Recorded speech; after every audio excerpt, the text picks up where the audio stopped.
Hi there, Laura Dankoff here from PathToHealthAndHealing.com. Today I want to talk about if arthritis and inflammation are affected by your hormones.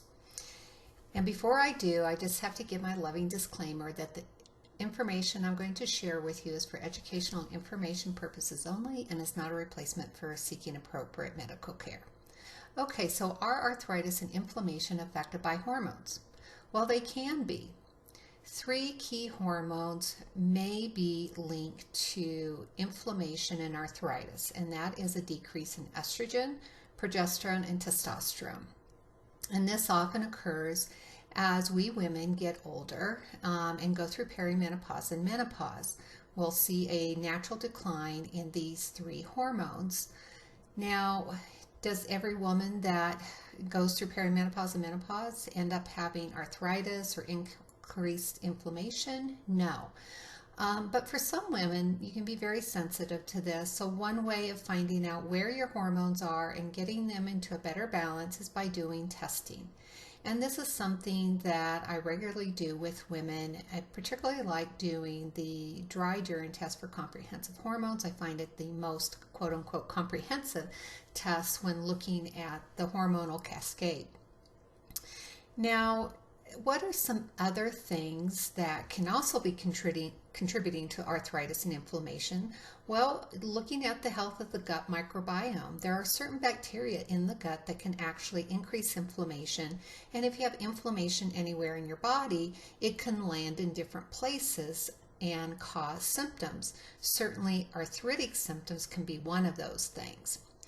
Another thing to look at is certainly your nutrition. What are you eating?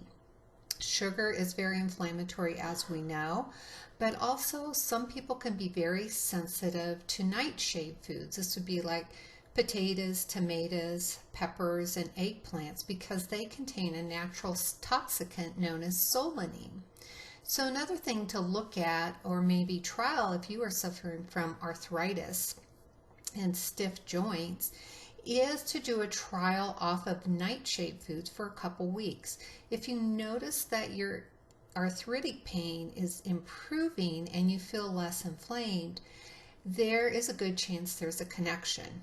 We also know that gluten is very inflammatory for a lot of people. So another thing to do is try a trial off of gluten-containing products for a couple weeks. Now, do you have to do all these at the same time? You can, but not necessarily, because that can be overwhelming for a lot of people. So maybe you just start with the nightshade foods for a couple weeks, and then you move on to gluten-containing foods and see if you notice any difference. And then you want to make sure you're eating nutrient-dense, anti-inflammatory foods. And these come from the plant kingdom. This is fruits and vegetables. Healthy omegas, sardines would be a good example. Wild-caught salmon, these are high in omegas. And also things like ground flax and chia seeds are great as well.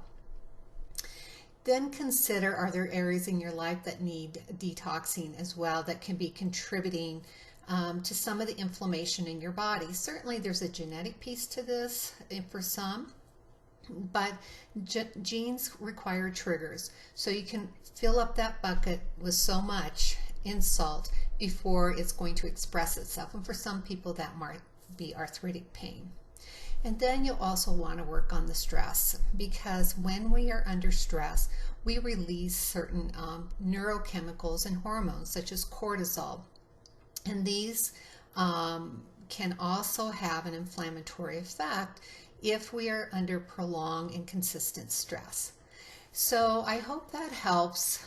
Many women going through perimenopause and menopause will see various symptoms pop up, and for some, certainly arthritis is one of those. Now, there was a small study done on this at some point that actually looked at hormone replacement, doing oral estrogen or transdermal patch to see if there was a decrease in pain symptoms. There was none seen in the oral estrogen group, but there was in those that did the transdermal patch.